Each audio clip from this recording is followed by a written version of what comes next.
Добрий день. Good day, I welcome all of you who has joined us. My name is Olga Tamanova. This is the Media Center Ukraine of Ukrinform, is beginning its work today. Today we will be speaking, first of all, about the outcomes of Ukraine Recovery Conference 2024, which took place during the previous days on the 11th and 12th of June in Berlin. We know that it united the heads of governments of several countries, representatives of international organizations and businesses and civil society, so it has become already the third conference. Its topic was Ukraine. So I'd like to introduce our speaker today, that is Yulia Svyridenko, first Deputy Prime Minister of Ukraine, Minister of Economy. Yulia, hello. Good morning. Yulia, we would like to begin our conversation with the main outcomes of Recovery Conference. What are they? What substantial decisions were taken? Thank you so much, and it seems to me that the scale of the conference, which took place in Berlin, is already, honestly speaking, an important outcome. More than 3,000 of participants. And what's important, we had representatives of smaller towns and also the representatives of bigger business associations and the heads of bigger businesses, dozens of the heads of political delegations, and of course everybody was interested in the sum of money, of obligations, and the number of signed deals. Do we have real practical outcomes after this conference? Yes, we do. 16 billion is the sum of money and more than 100 of contracts. What's very important, that 3 important alliances were announced. The support of SMEs for $7 billion, the development of the regions for $2 billion, and the big block, which really was paid attention a lot, that is training and retraining of Ukrainians. Such alliance had the name of Skills Alliance, that is $700 million for these objectives. So at this conference we have launched the investment mechanism within Ukraine facility, which we hope it will help Ukraine in the future to attract 40 billion euro of additional investments. Speaking about the broader context, the conference, of course, paid attention to the defense sector, defense enterprises, because even the name of the conference, United in Recovery, United in Defense, tells us that we have this emphasis on the development of the military-industrial complex. And during the conference, we announced about the creation of the new defense enterprises, the insurance of military risks. And in the military-industrial complex, before URC, we had the opening of the first joint venture of Ukrinform and the German Rheinmetall for the production of armored equipment. The next logical step is the repairment and maintenance of Leopard tanks in Ukraine and localization of the armored vehicle links. We hope that these vehicles will be assembled till the end of the year. As for the economic bloc, during the URC, we have invested into the more active involvement of investors into the Ukrainian market through several important steps. In fact, we are beginning the project on preparation facility. What is preparation facility as it is? That is, in fact, the institution or infrastructure, I would say, to study, to train, and to prepare high-quality investment projects, and to prepare them not only at the central level, but of course at the regional one as well. So the experts will be helping to prepare the so-called bankable projects, so as later we had an opportunity to attract investments for them, because the product of the involvement of investment and attraction of investment is a complex one, and any investor feels these risks without feasibility study. So the new tool partially solves this issue. It will help the communities and the central executive branch authorities to prepare such projects. The second, as it seems to me, important emphasis is the military risks insurance.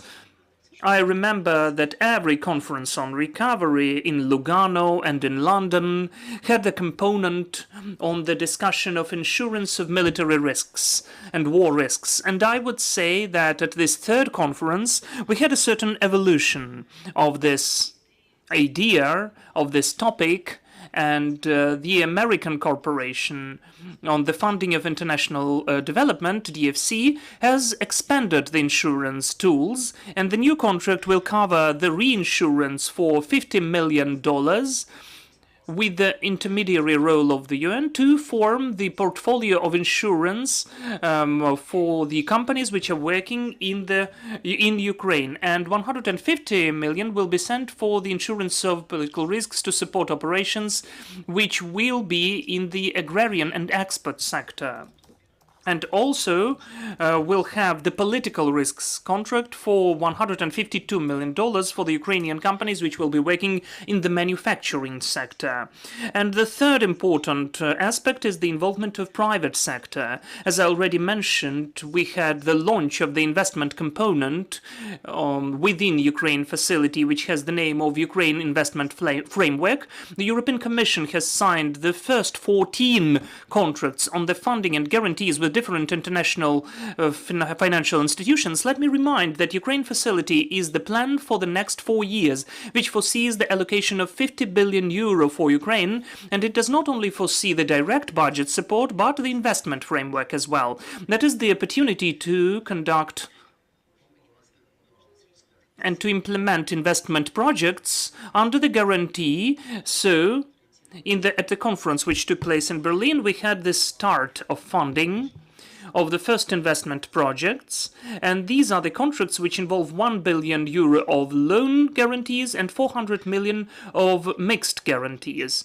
And what's also important, that Ukrainian companies and private businesses have signed deals with German and international partners. I know about 14 business deals for the sum of more than 560 million euro. I think it's higher, because this indicator is higher because half of the participants of the Berlin URC were the representatives of business who were actively conducting conversations and took part in round tables, in side events, and we had certain talks and negotiations. Besides that, we launched the meeting of Business Advisors Council. This is the idea which was promoted by the Special Commissioner Penny Pritzker and the vis-a-vis Vice Chancellor Robert Kamflet. So they launched this business advisory work during URC. This is the advisory council, which includes CEO of the leading companies and business associations of the US, UK, Norway, the EU countries, and Ukraine. And what's very important, they're interested in the investment into the economy of Ukraine. This platform will provide practical recommendations so as we could improve the business climate, but it seems to me that the most important thing is that our participants on Business Advisory Council heard that and understood that the KPI of work of this institution for us will be the involvement of very specific investments into the private sector of Ukraine. Because in fact, Ukraine has experience of creation of many public councils where we have discussed some of the entrepreneurial environment. And it's important for us that this council will have the practical sense and specific KPIs, that is, in particular, the involvement of investments. Yulia, yes? Oh, yes, I can tell you for a long time about that. Yes, I would really like to mention that all of us were following this conference, undoubtedly, and it seemed that remotely we had such an impression that our business and the civil sector was even better represented than the previous conferences. So I'd like to hear what was the difference in the atmosphere in Berlin, and did you really see that the mood of our partners on recovery and help for Ukraine in recovery is still at the same level? In Lugano, we presented as the government, as the state, the 7 principles of recovery. You hear them very often because they are published in 2 universal phrases, build back better and whole society approach. This principle was in London as well, but even then we emphasized on private sector more. Berlin has become the follow-up of the well-developed achievements of the previous conference, but with a wider framework. There were several important main streams: the business, the human capital, the regional dimension, and Euro integration. Such 4 dimensions which were present there. This was the widest framework in comparison with the previous conferences. In London, we heard that the business community has the lack of tension. So since the very beginning, we were considering the private sector most of all.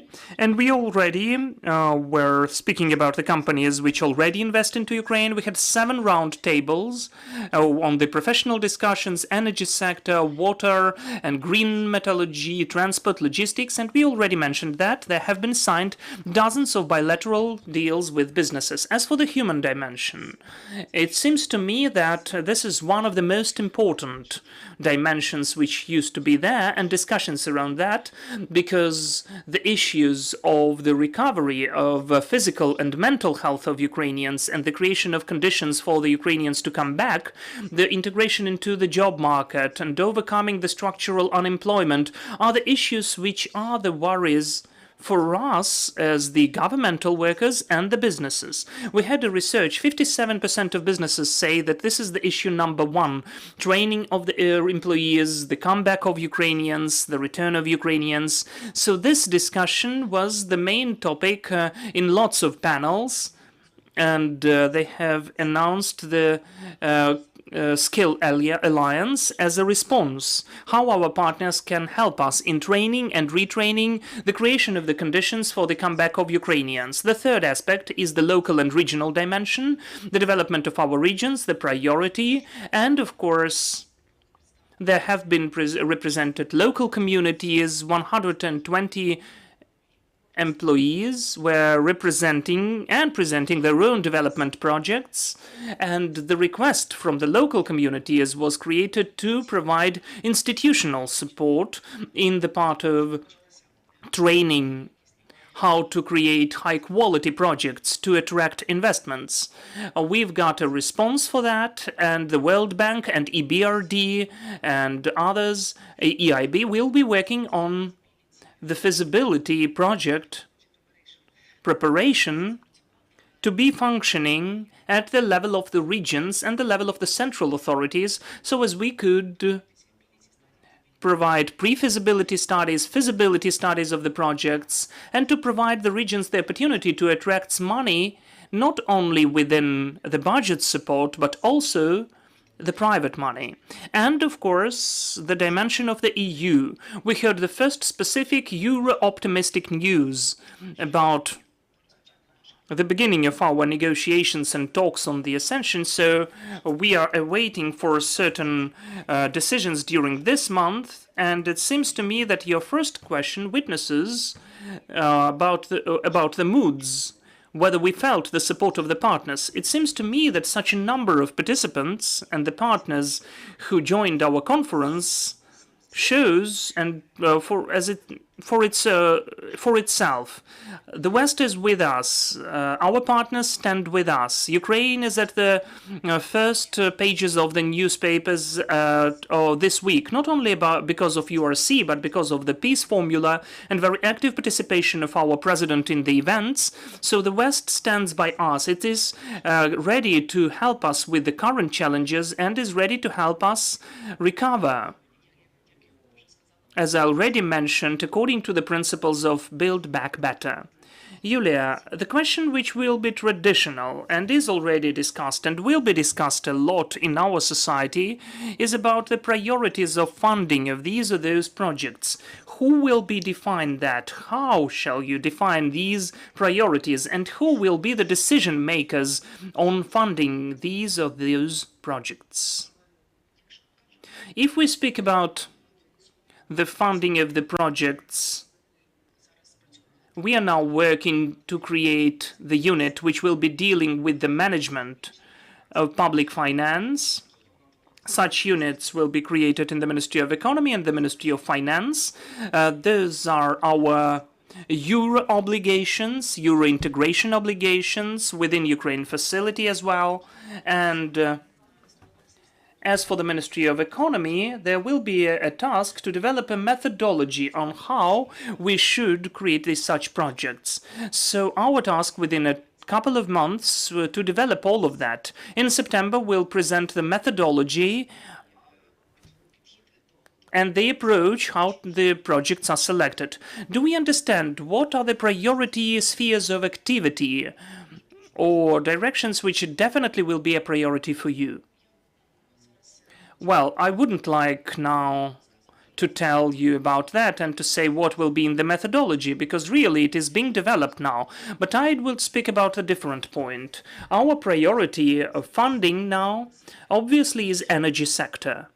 And I think that energy sector will be the priority during the following years, not only today, because you know that the systematic shelling has destroyed 9 megawatt of electrical energy, gigawatt of electrical energy, and it's almost of the half of the accessible one. So our task is to recover part of the lost equipment and to find the opportunity to create and construct additional gigawatt of generation, power generation. So coming back to our discussion on URC, the United States have announced about the package of financial support for the recovery of energy sector, more than $800 million.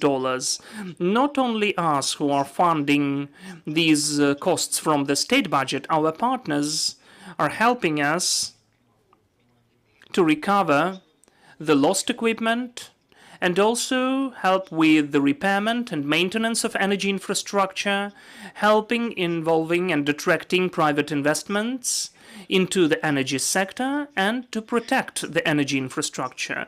This was the instant response, and it seems to me this is a very demonstrative signal that our recovery is in the focus of the partners. First of all, the recovery of the energy sector. I did not mention energy as the dimension because it was not a separate sphere at this conference, but I would say that it was the throughput topic, cross-cutting topic for all of the topics, because everybody understands of the energy and stable, in fact, energy supply is the condition for the work of all of the enterprises. We are always thankful to our partners, but under the conditions of the situation when the war is going on and we need to provide the army, we need a very strong and working business. So the issue of energy sector and the labor resources issue is the priority. One more topic which is so important for all of us and which has been discussed at the conference is the reimbursement or the compensation from the aggressor country. What were the decisions about the penalties? Just recently, before the conference in Berlin, as you know, there was the meeting of the G7 countries, and the very important, super important decision was taken. I think it is the historical one that we will be able to use in fact, profits from the confiscated Russian assets. We'll have a loan of $50 billion. And the proceeds and this $50 billion will provide the macro stability in 2025.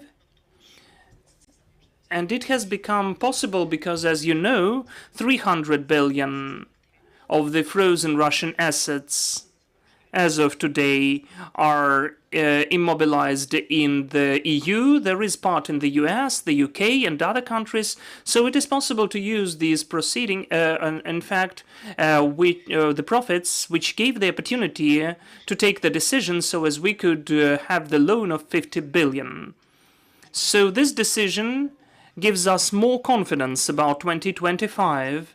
And now we have the opportunity to plan, the opportunity to to spend the resources for the security and defense sector, what we consider to be the top priority, because we hope that in 2021 the macroeconomic stability will be provided thanks to this decision as well. This is a super important decision, and I do hope that there will be the well-developed mechanism and we'll get this money till the end of the current year.